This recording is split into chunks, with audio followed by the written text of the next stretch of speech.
দেখো, সমস্যাহীন কিন্তু পৃথিবী হয় না। পৃথিবীর যত বয়স বেড়েছে, সভ্যতার যত বয়স বেড়েছে, সমস্যাগুলোও তত বাড়তে বাড়তেই গেছে। ফলত এগুলো থেকে পালিয়ে বেরিয়ে কোনো লাভ নেই। থাকুক না, এগুলো যদি ঘরের কোণে থাকতে চায় বা মনের এক কোণে জায়গা করে থাকতে চায়, শুধুমাত্র তুমি তোমার মনের জানালাটা এত বড় করে খোলা রাখবে যে সেই জানালার ভেতর দিয়ে আলো বাতাস প্রবেশ করে তোমার মনের ভেতরে যে অন্ধকার, যে দুঃখ, যে ময়লাগুলো জমে রয়েছে, সেই সমস্ত কিছু যেন পরিষ্কার করে দিয়ে চলে যায়। জীবনটা হলো আমাদের একটা নাট্যমঞ্চ। আমরা এখানে আসি কি করতে? অভিনয় করতে। যতক্ষণ না নাটক শেষ হচ্ছে ততক্ষণ এই নাট্যমঞ্চ ছেড়ে বা স্টেজ ছেড়ে পালাবে না।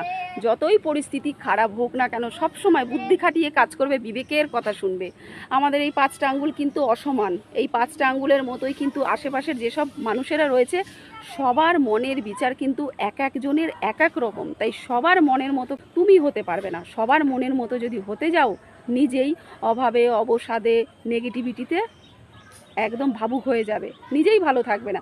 সবসময় একটা চিন্তার মধ্যে থাকতে হবে। রাতের ঘুম তোমার কেড়ে নেবে তারাই। তাই সবসময় ওই মানুষের মনের মতো হতে হবে না।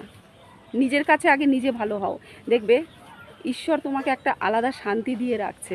জীবনে সুখ দুঃখ এগুলো তো লেগেই রয়েছে। সুখটাকে তুমি হাসি মুখে বরণ করবে, দুঃখটাকে হাসি মুখে বরণ করবে না, দুটোকেই বরণ করতে হবে। আর তোমার যে পূর্বে ঘটে গেছে বা যেটা ঘটছে বা ঘটবে, এই সমস্তই কিন্তু পূর্ব থেকে নির্ধারিত থাকে, পূর্ব থেকেই নির্ধারিত হয়ে রয়েছে।